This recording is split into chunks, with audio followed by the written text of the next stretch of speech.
Hello, I'm Bobby Beach, and I'm here representing National Bridle Shop today, and I am very proud and very happy to talk to you today about our new orthoflex saddle.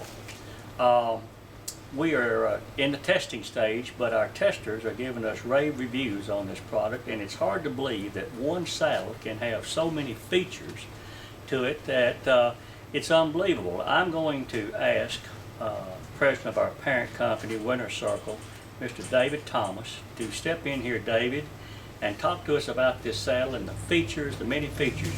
You purchased Orthoflex in March, April of 2013, and you had a vision. Share that vision with us. Well, that vision's changed several times over the past few months, as you know, but I think we've settled in on where we're headed now.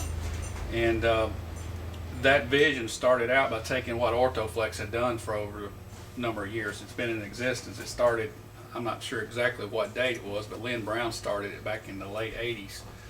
And he had a vision for having a flexible type panel system that would work on a standard tree so it would fit and move with the horse. And he designed that, and it stayed on the market for a number of years. And during that time frame, other flexible trees came about. And Steel Saddle Tree Company was one of the main leaders in that category. And when we started looking at what we wanted to do, they came into play automatically because of their expertise with saddle trees.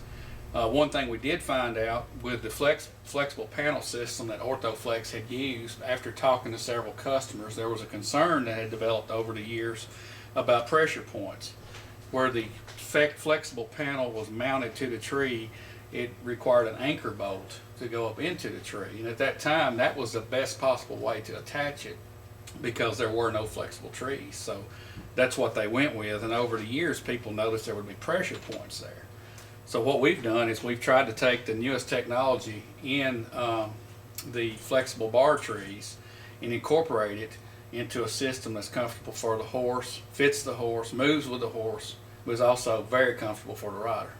Well, that is interesting, and that's a good history to know. But I understand that these bars are somewhat different in how they interact with the horse and with the saddle and the seat, which is a little bit unusual. You want to tell us about that?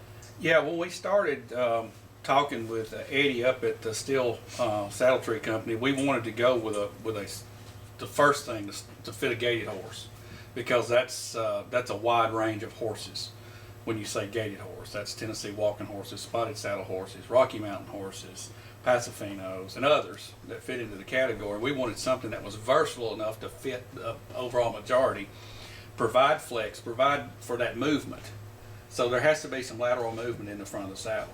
And that's what we've got up here, is a lateral movement from side to side as the horse moves. So does the tree give enough to where it doesn't bind the horse.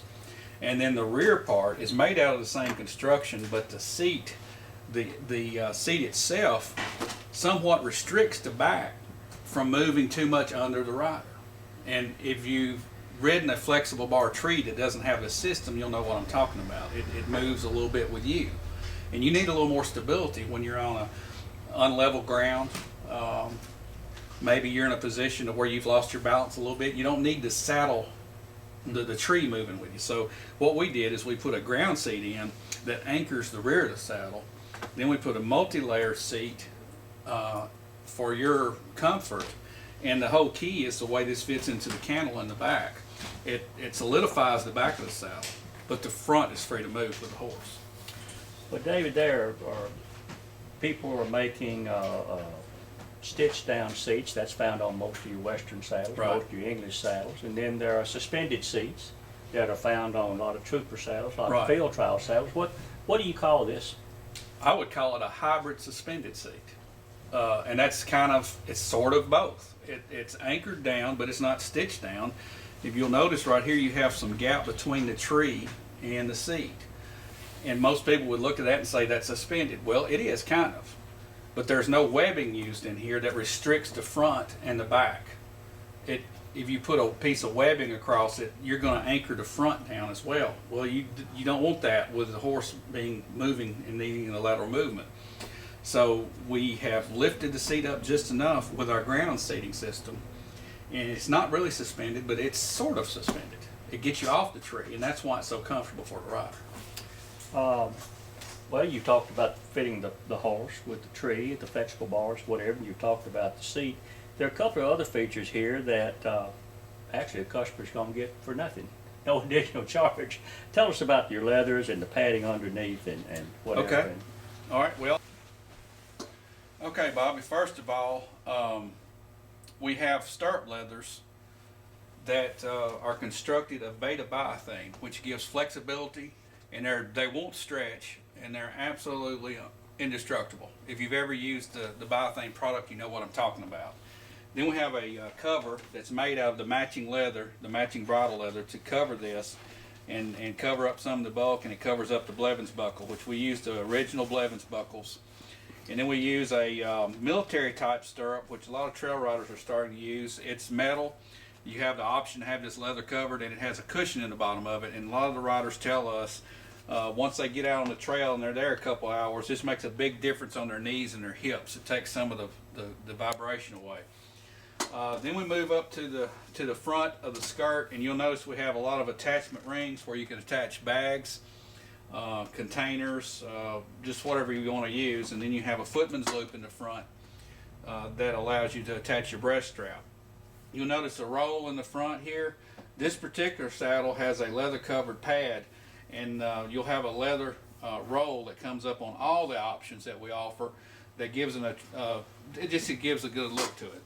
And then as we pull the skirt up, you'll see a Western style rigging on this particular saddle, which we will offer English rigging as well. But the rigging will go up into the tree, and it's mounted to the tree. That gives you security to know that this thing is attached properly. And then on the Western rigging, we use reinforcement rivets here, and it's a good heavy secure rigging that you'll see on all of our orthoflex saddles moving forward. We've talked about a little bit about the pads, but we will offer different options on our padding. And I'll turn this around where you can see it.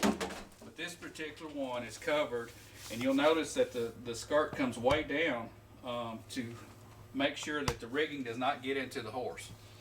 But this is leather covered, and there's a felt inside, which gives some additional comfort to the horse. And whatever your choice is on pads, it works. It adheses to the pad real well.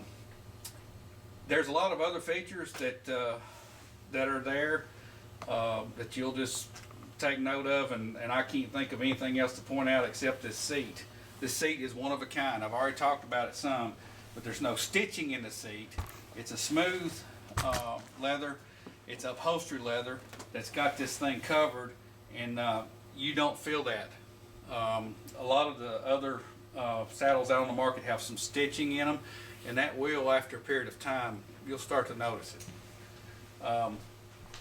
Overall, that's pretty much it. I would like to say, though, that we have not invented the orthoflex saddle. The orthoflex saddle was invented back in the 1980s by Lynn Brown, and then picked up in the 90s and into the early 2000s by A.C. Johnson. Those two gentlemen have brought orthoflex to where it is today. Now, National Bridle is going to take it forward into the next arena.